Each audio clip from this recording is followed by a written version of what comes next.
few miles off the coast of southeast England, Liam Bates is a prince in search of his country. Sealand's just approaching on the horizon a couple of miles ahead.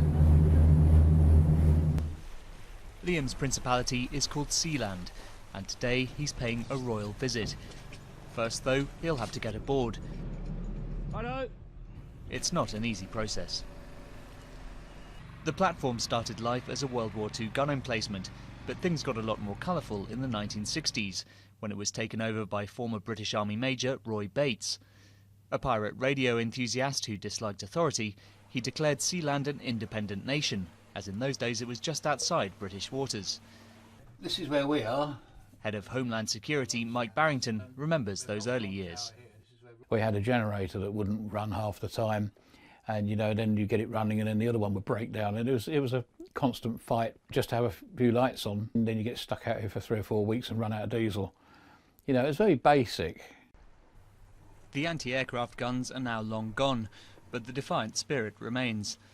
As well as living quarters on the upper deck, there are rooms over several floors in the platform's legs, which house bedrooms and amenities such as a games room and a multi-faith chapel. Far below sea level is the brig. The jail has been used back in the great coup of Sealand. The chap that held a Sealand passport, he was tried for treason and locked up. Eventually released after negotiations. That was the last time it was used, back in the 70s. The so-called coup was one of the more dramatic episodes in Sealand's history, when a group of men landed a helicopter and took Roy Bates' son Michael hostage. Roy launched a successful counterattack and took his country back. Prince Liam's father Michael now rules Sealand, while Liam compares himself to a certain red-headed British royal. I guess having an American fiancé and being the second brother, I guess I'd be Prince Harry, but I'd like to think with a little less drama. For him, the draw is that which inspired his grandfather, that of freedom. The idea of Sealand is to show that there's a different way, that you can go out and carve your own choice and your own path in life. You haven't got to go and get a 9-to-5 job and fall into that kind of routine that 99.9% of people do. Over the years, there have been a variety of money-making schemes. In the early 2000s, Sealand was used as a location for secure servers, with around 20 full-time staff.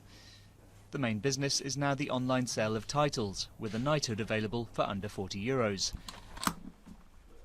The formalities of a state include stamping of passports on arrival. Welcome to Sealand. Thank you. While lateral flow tests are required to maintain Sealand's COVID-free status. All through the pandemic, at least one person has always lived here, just in case the UK decides to reclaim its fortress.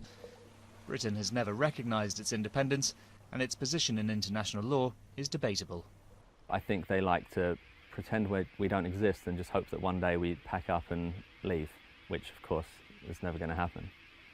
With several generations of royalty waiting to serve, there's little sign of an end to Sealand's quixotic fight for freedom.